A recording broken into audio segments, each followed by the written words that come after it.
What's the latest on recruiting for the big three schools? We're going to talk about that today on Locked On Gators.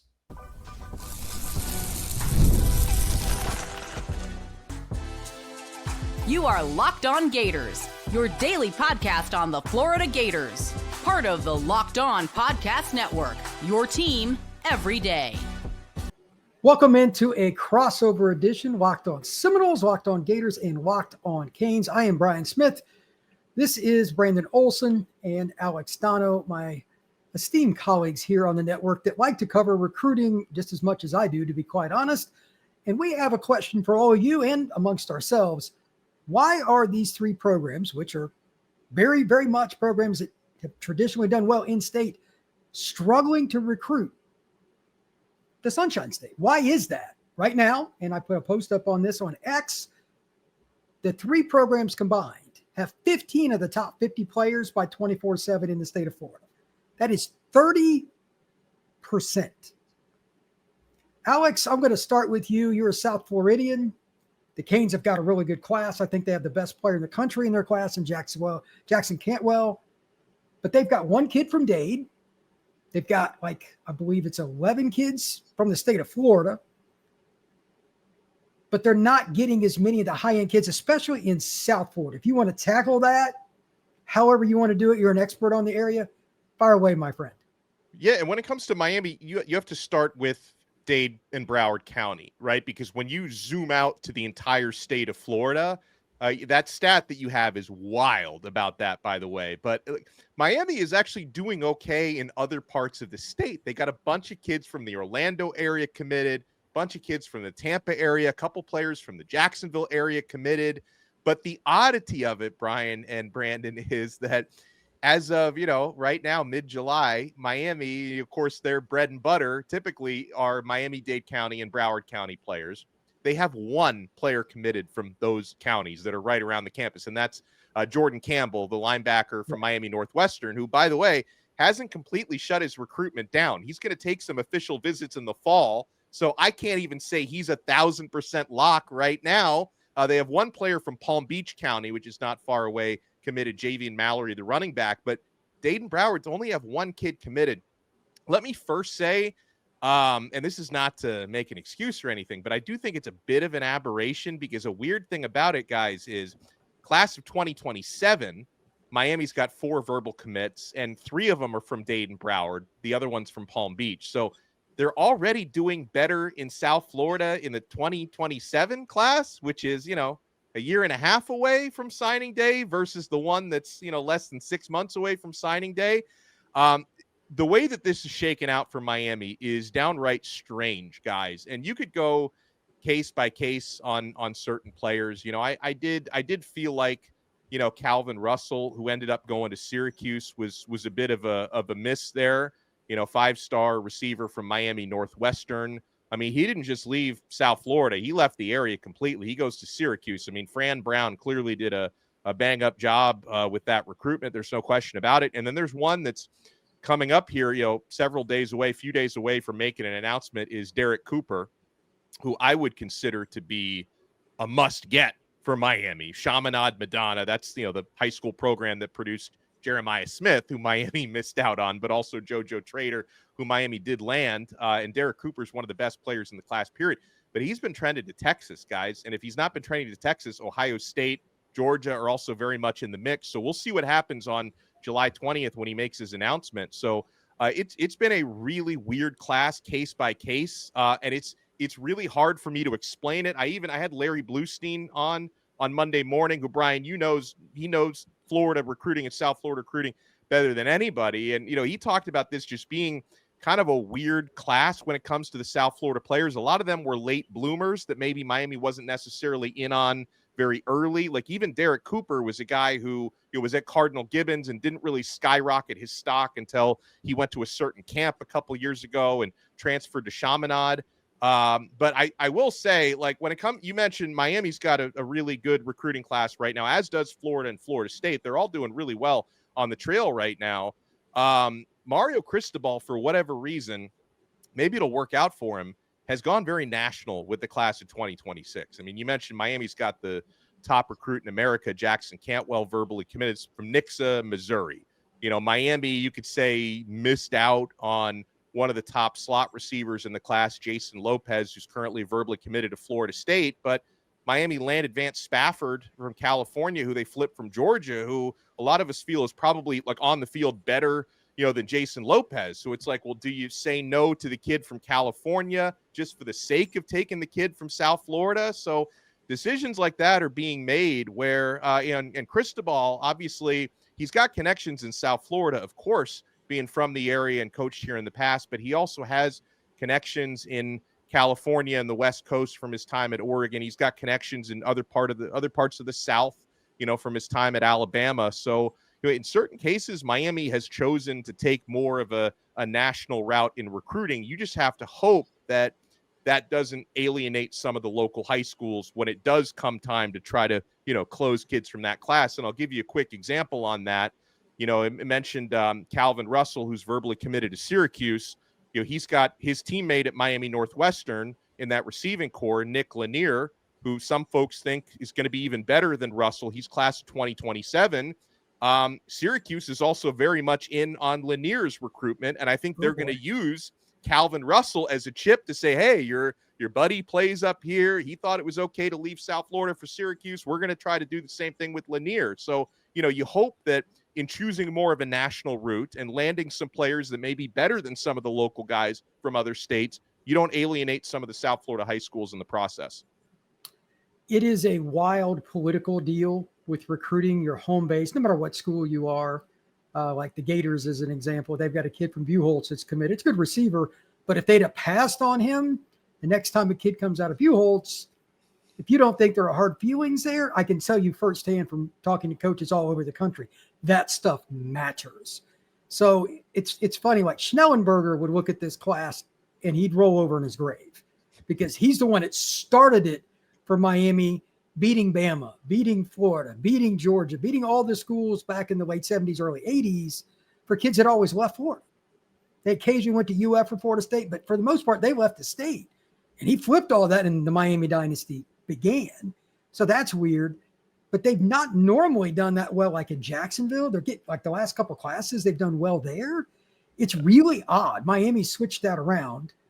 It's truly odd. And by the way, Spafford is my number one slot in the country, and I've seen him play. And I've also watched him run right at me and run a 4.35 laser. That kid is shot out of a cannon.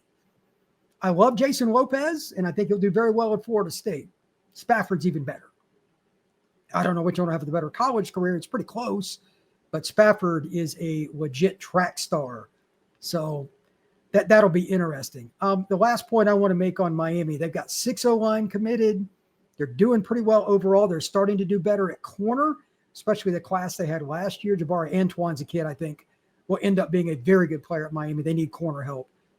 But now the question is, can they get the D lineman? That spot when I was growing up, Miami always killed it. I really like Tyson Bacon.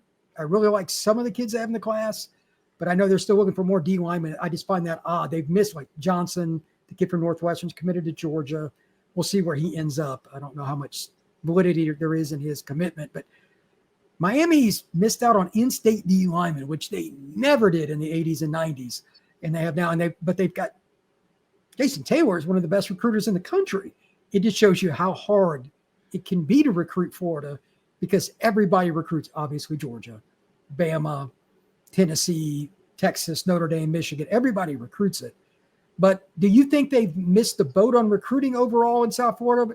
Or do you just think this is an aberration year? What do you think? I mean, based on, again, 2027, where they already have like 3 times more South Florida guys committed as they do in 2026. I'm thinking it's a bit of an aberration, Brian, but real quick on what you're saying about defensive tackle specifically, I think, and again, they've got a top 10 recruiting class at this moment, so I can't complain too much, but the areas where they've struggled the most, I think, are in terms of missing out on the most targets, defensive tackle and safety. They've done really, really well at corner. They've done really well at defensive end. They've done well at most offensive line. They're crushing it, like you said. I mean, could end up being the top offensive line class in the country. But defensive tackle, they've got a couple of good players, not highly rated blue chip guys. Anthony Kennedy Jr., and Tyson Bacon, who you mentioned. But yeah, they missed out on James Johnson. You know, they also tried for other guys in the South, not necessarily Florida kids like Bryce Perry Wright. They were in for and missed out on that one. You know, they tried for Lamar Brown, who ended up sticking with his hometown school at LSU, which shouldn't surprise too many people. So I think Miami's going to be looking for some flips late in the cycle at defensive tackle, and we'll probably have to do the same thing at safety. So every other spot, they've done a good job. It's just been defensive tackle and safety where they've struggled. All right, when we come back, we're going to talk Gators, and we're going to find out where Brandon thinks they are, what they need to do with in-state. That is next here on this crossover edition.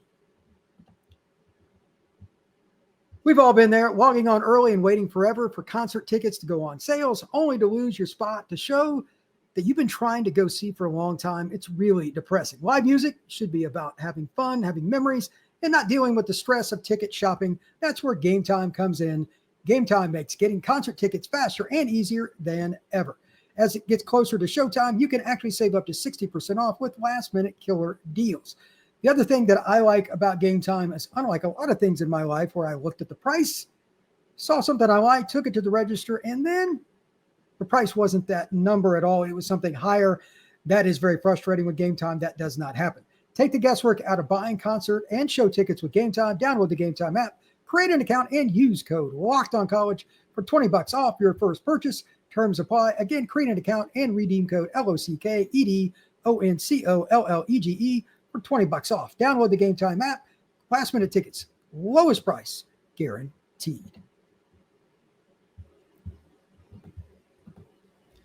All right. Thank you once again for making Locked On Seminoles your first listen each and every day. Same thing with Locked On Gators and Locked On Canes, as Brandon Olsen and Alex Donno join me today. Thank you, gentlemen, for doing so. To talk basically in-state recruiting for the Big Three, it is a weird year. In case you forgot or you missed it, here's the stat that's just blown my mind. 15 of the top 50 players by 24/7 Sports in the state of Florida are committed to one of the Big Three. 30%. The last time I checked, that is, I'll just say it, pretty awful. Now, Florida State, Miami, they're still recruiting in state, but there's 2 points. They could still do better, and I don't think they're hitting on enough of the quote-unquote elite players. Too many of those kids, like we were just talking about James Johnson, are leaving the state border, at least for now. I'll let Brandon talk about that in a minute. But this is a problem if you're like all three of these brands are not where they need to be. I think we can all safely assume that based on the last 5 years. It has been topsy-turvy for all three of them. They've all had moments, and then they mess it up, all three of them. It's just bizarre. So, Brandon, let's talk about the Gators class a little bit. In-state, they're doing pretty well. They don't normally recruit South Florida like the Canes do. Knowles, honestly, have always recruited, and I'll talk about that in the last segment. They got like a half dozen or so from South Florida. What do you think about the in-state recruiting for the Gators? Who do you think they've missed on? Is there anything they need to do differently? And how can they, quote unquote, get more of the big fish from inside the Sunshine State? Yeah, I do think that obviously it'd be nicer to get some of these big name targets. I will also say that there's people that list Kenny Pepe as you know, because IMG. And he's so a California kid for the record. Yeah. So we will say that there are some ranking numbers that are just wrong. Let's just be honest about that one. But also there's some kids that Florida initially just wasn't even in on, and I think the context matters when you miss some of the top in-state kids. You know, Trenton Henderson was someone that was very much trending in Florida's direction. A number came out, and that LSU was willing to pay him, and Florida wasn't willing to pay him. And that happens, right? The report is basically, not by me, but what has been reported is basically that then the money had to go to either Trenton Henderson or Kevin Ford. But by the way, I just want I contained myself for the previous 10 minutes, but since somebody else decided to open up the Pandora's box of selective use of money, I will say that there may have been some of that with Calvin Russell as well.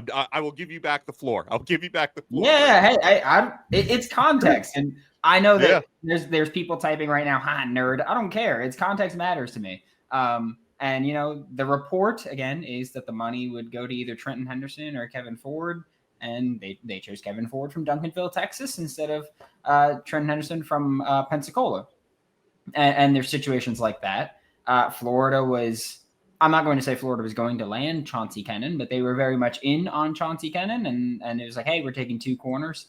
And they had their 2 corners by the time that Chauncey made his announcement. I still would have gladly taken him, but that's just how it is with James Johnson. Reports started coming out this past weekend that, hey, maybe Florida's making some traction with James Johnson and maybe trying to make something happen there. And maybe that happens. Isaiah Williams, one-time Florida commit, now at Ole Miss. Now reports are that he's very much considering Florida again. I will also say this, and I apologize to anybody that may get offended by this, but a lot of these recruiting services and ranking sites kind of have no idea what the hell they're looking at with certain things, and a lot of recruits, and I very much disagree with it, and I think that a lot of it has become very politicized as to, well, are you at my camp? No, then there goes your ranking dipping, and stuff like that. I am putting less stock in rankings and recruiting services than ever before because of all the things we hear about how politicized it's become. And so I get it. I would love to land the top players at every position in every state, really, but especially in the state of Florida. But I do think that, Florida landed CJ Brona, who I think is a tremendous corner. I don't care that he's ranked, I think 72nd nationally on 24/7. Don't care. I think he's a tremendous football player. Kendall Gervil was just, beats the crap out of people. Like, you watch his film and he collides with an offensive line. I'm pretty sure the first play of Kendall Gervil's film, he collides with a pulling lineman and the lineman takes like 2 steps backwards. And that's just like raw power that I don't care what your ranking is. You're a baller there. And so for me, like, I would love to land more of the top in-state talent, but I do think that Florida's landed a good amount of in-state talent for now. They're trending for some more guys in-state, but also Florida has gone kind of big game hunting outside of the state. They've gotten Marquez Daniel from Alabama, KJ Ford from Texas, Hezzy Kent the other day from Georgia. They've been landing great players from out of state, and honestly, it's a talent acquisition business. Billy Napier, has really hammered that since he got hired. He's like, it's a talent acquisition business. Acquire that talent, develop that talent. And I don't think if the players work out, I don't think anybody's going to care about in 3 years where you got the player from. You got them to your school, you found them, you developed them, and you win games. And that's really what I'm going to care about. I know that I would love to land that top talent that people think, but I really like this class so far for Florida. So that it's as simple as that. The film looks really good. I'm happy with the players. I do think that you can add some more big names, but they're good players. A couple of notes on the Gators. They got 18 commits. 10 are from the state of Florida.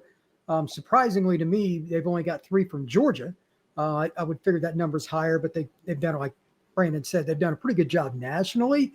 They got Will Griffin as their quarterback. They got Tramel Jones last year, so 2 in-state guys. I think DQ Forkba is the must-get guy for them to get a really good linebacker. I don't think that you're looking at a situation where Malik Morris is going to end up at linebacker. So if I'm right on that, he's a pretty big guy. I think he'll end up playing defensive line. They wouldn't have a commit. Forkba's probably going to be Michigan or Florida. We're waiting to see when his decision is. But overall, like the receiver group they've got last year, this year, a lot of them from in-state, they're probably doing the best over a 2-year window between the big 3 in-state, like balance. But it's not that hard, as we all know, to sell UF. And I just think that, like with Miami and FSU, the only thing that UF is really missing are just some of the elite kids. And yes, part of that is IMG. That program sends kids to unofficials to all 3 of the programs all the time.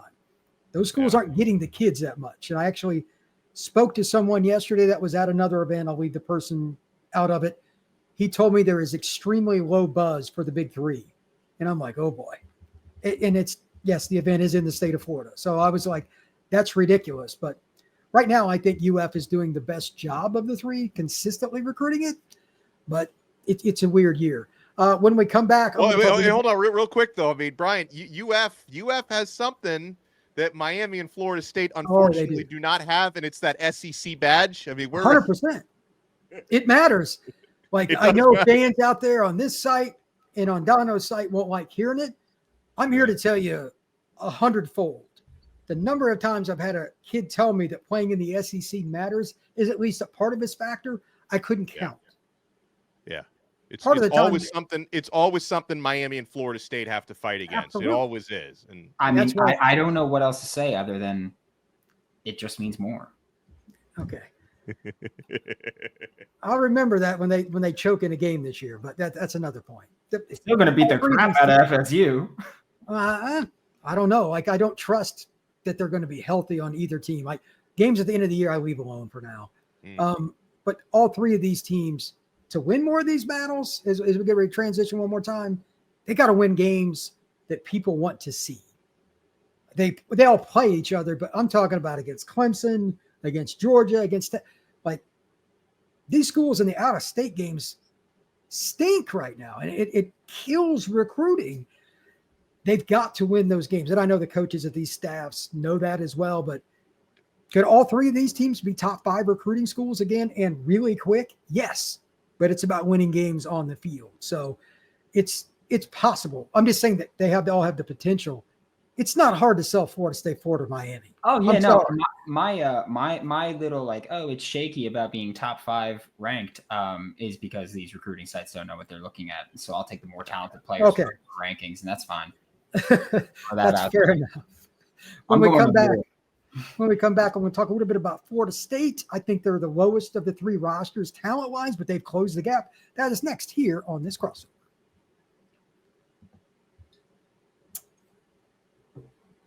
As for the Noles, they finally got some consistency at the quarterback position, getting Jaden O'Neal, the running back position. They get a local kid. They got 5 really fast receivers. They could run a track team out there. Got one of the most athletic tight ends. My concern is still O-line. They only have 2 commits. That's concerning, to say the least. They need to get more. Defensive line is nasty. Most of the kids from Georgia, ironically, they're just like UF and Miami. They're not hitting the home run in-state. In-state D linemen are not friendly to the big 3 right now. Like, it's bad. It is really bad. And then linebacker, they need another kid, but they did get Chauncey Cannon. Brandon was talking about that earlier. They got a pretty good DB class. This is Florida State's best class in the better part of a decade. The problem is it's still not a top 10 class. At least it's close.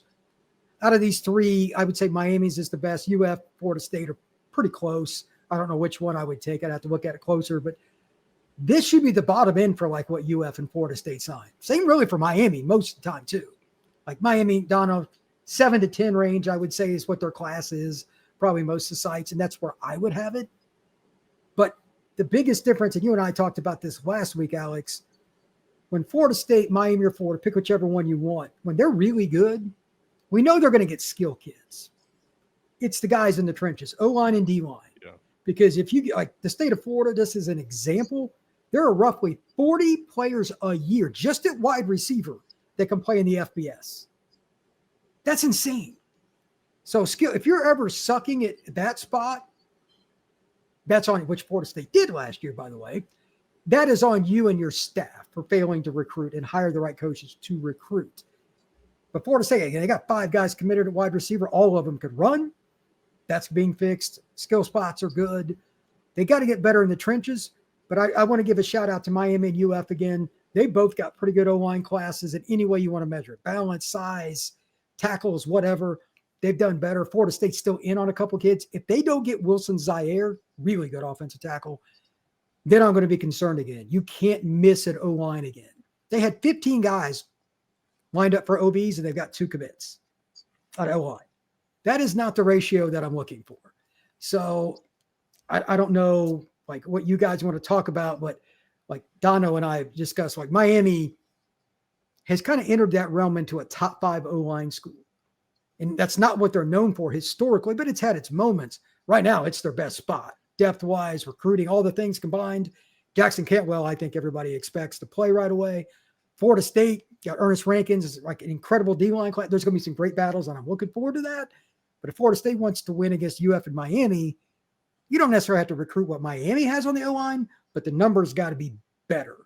So Florida State's closed the gap, but it's still not where it needs to be. Gentlemen, I'll just open the floor. What do you think about the state of Florida in general? What needs to happen for these three programs to quote unquote take the next step, win their league, or like Brandon? When's the last time UF beat Georgia?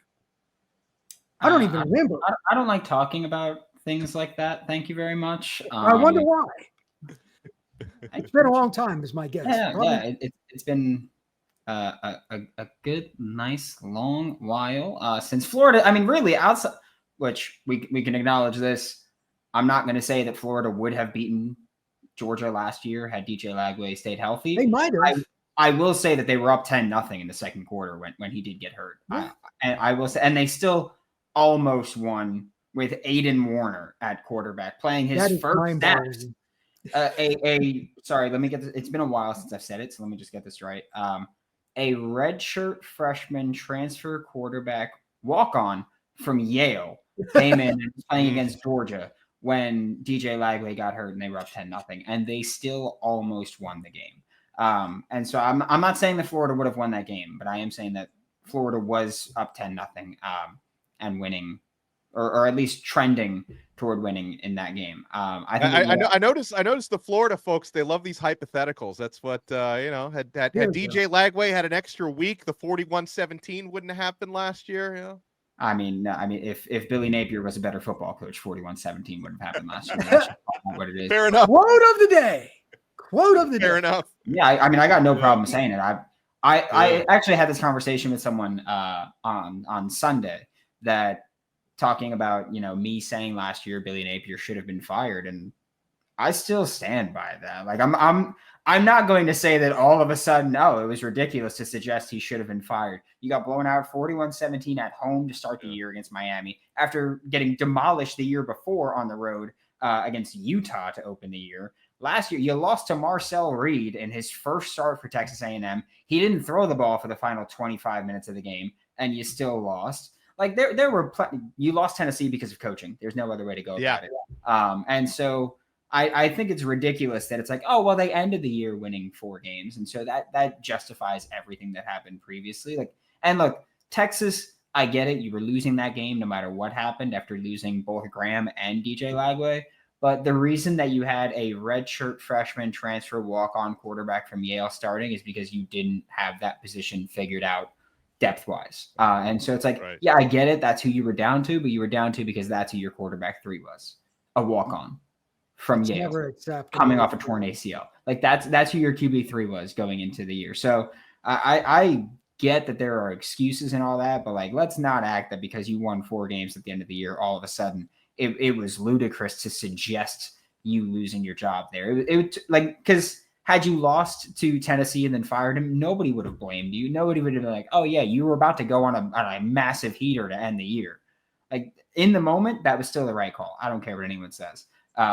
If Billy Napier was a better coach, he wouldn't be 19-19 right now.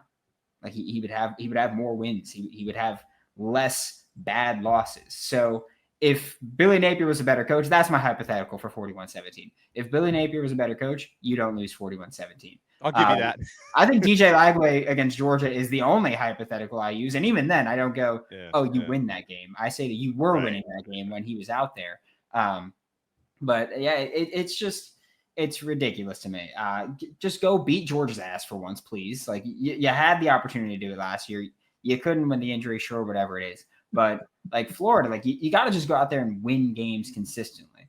Last year, we dealt with this with the entire 2025 class. There's recruits openly saying, I don't want to commit to Florida because I don't know who the coach is going to be. Like, I don't know if he's still going to be there. Jamrock Grimsley said that in the 2024 class. Like, that was a conversation in the 2024 recruiting class. So I think for Florida, just go win games and you're good. And I will say, Brian, you and I both thought that this was going to be an even slower burn than it's been for Florida recruiting wise because it was kicked it in a gear. It was you're going to deal with the are you going to be my coach in a year conversation that you had to deal with last year. And somehow this year the class is better right now than it was at this point last year. So you've added some stability there, but it's just about going out there.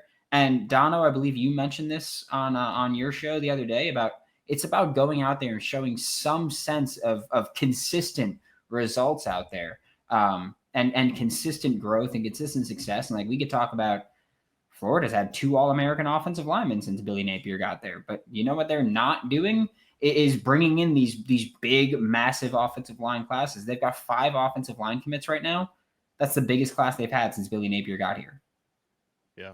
Like they're like, you just got to go out there and show some sense of consistency, show that you can go out there and get it done, and not be, well, depending on the week, are you going to show up? Are you going to go out there and upset Utah in your first game and then fold to Vanderbilt later that year? Like you got to show some kind of consistency there. And I think that for Florida, you do that and you'll be right back at the top. I think this staff does a great job with all the roster building, but just go win some damn football games and you'll be fine.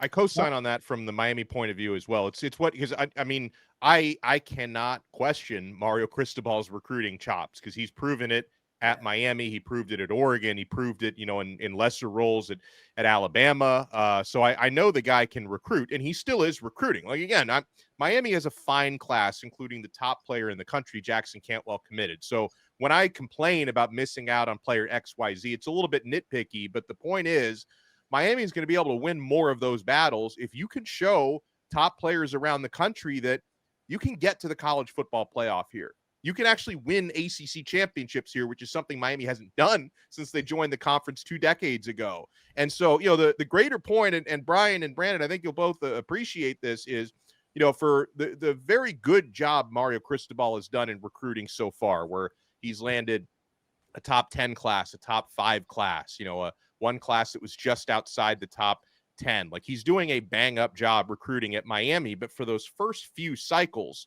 you can sell players on what you're building.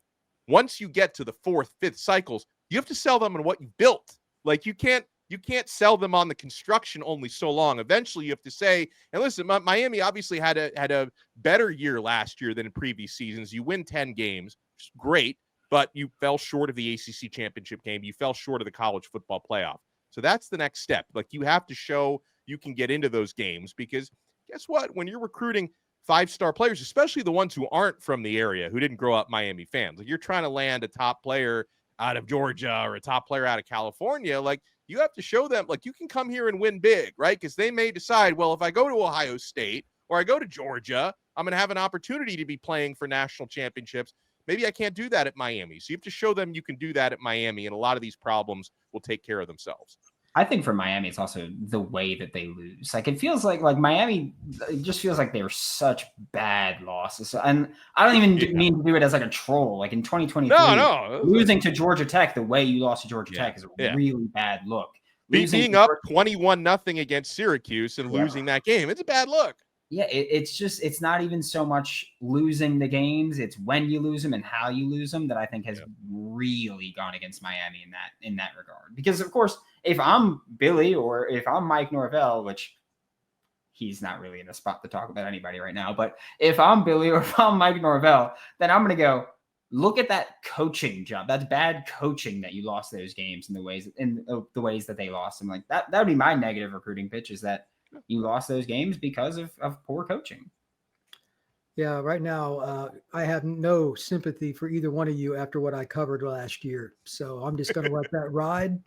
I said it when I came on Donno's Locked On ACC show. I said, these guys ain't winning more than 2 or 3 games when they started 0-2. And everybody laughed at me. I ain't nobody laughing now.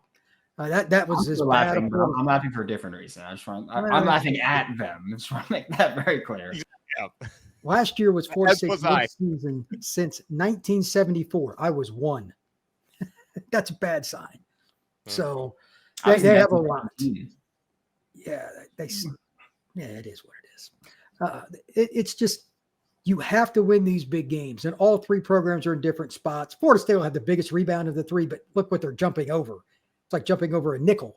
So it's not that hard. Miami should be at a 10-win season. Florida's schedule is the hardest of the 3 by a mile, but they should still win conservatively 8 games with that roster. Do they? Do we really trust Billy and close? I'll tell you this: if he doesn't, I'm going to be sitting right back here calling for his job again. I'll tell you that much. I do not give a damn. I know you don't, and you should, but that's the point. Like, there's a reason these kids are leaving. When I was in my 20s, 75, 80% of the kids in the top 25 to top 50 stayed in state. It's the polar opposite now. It's because it's not cool to like pick one of the three to go to these schools like it used to be. So they got to win these games. They're like, Donno was talking about, you can't lose to Georgia Tech and Syracuse. And so it's just, it doesn't work that way with recruits. Florida State, they got to beat somebody. 2-10 really at Florida State? Come on, man. A dead rat can recruit to Florida State, but you got to have something to sell them on. So this is a problem we'll probably talk about after signing day because there's going to be flips. There's going to be other stuff. And all three are having overall good classes. But if they were doing better on the field, all three of them would be in the top 10 right now. I'm 100% confident in that. So we'll see how the start of the season goes. Real quick, before we end, does anybody here think that any of their coaches or anybody else, just coaching-wise nationally, who's getting the axe after this year? If you just pick one guy, it could be ACC, SEC. Who's getting the axe? There we go. Yeah, okay. I was like, wait, huh? It won't be Norvell because his contract's still too big. Yeah, that's right. It's still around 50. He's not getting fired. Mm-hmm. Yeah, I mean, I think I was reading something today. This is obviously not related to any of our three programs. That Brent Pry at Virginia Tech, that seat better be getting hot because you talk about underperforming based on some of the talent that they've had. I mean, I'm old enough to remember when Virginia Tech used to be a nationally relevant program. Under the glory days of Frank Beamer, they have fallen so far from that. So that if you go by the FanDuel odds, like that's at least in the ACC, that's the guy who has the hottest seat in terms of first coach fired out of that conference. I think Luke Fickell at Wisconsin, especially against that schedule, I think the FanDuel odds are 5.5 for them. Yeah. He's not a good enough recruiter to overcome it. We'll see. I think those are a couple of guys, but I've been told that this is going to be a rather big year for coaching change. I'm curious to see if that comes to fruition because with the new payout, with the NIL and all that, where's all this money coming from? Because buyouts are only going up. Mm-hmm. So, I don't know what's Napier owed. Is it 20 plus still, Brandon, or is it going to be under 20 after this year? I think it's going to drop to about 17. That's a totally different deal than 50. You know what I mean? That's just not even. That's if Billy got fired last year, it would have been. I forgot the number, but I used to know it on the tattooed into my brain. But I think it was mid-high 20s, and that would have been the second highest buyout ever paid behind only Jimbo. And so that's the kind of insane number we're talking about. Like that, the 50 would be very crazy. I'll tell you what. I'm gonna miss. Making fun of Hugh Freeze when he's gone at the end of this year. Because I'm gonna miss making fun of him. Because I don't know what else to say other than that guy freaking sucks. I don't know how else to put it. He sucks. And guess what? So does the Auburn fan base. I just want to throw that out there.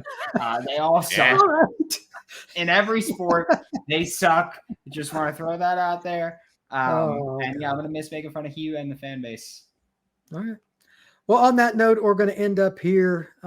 There's still a lot of questions for the Big Three recruiting in state. There's a lot of reasons for it, but thank you for tuning in. Everybody have a good one.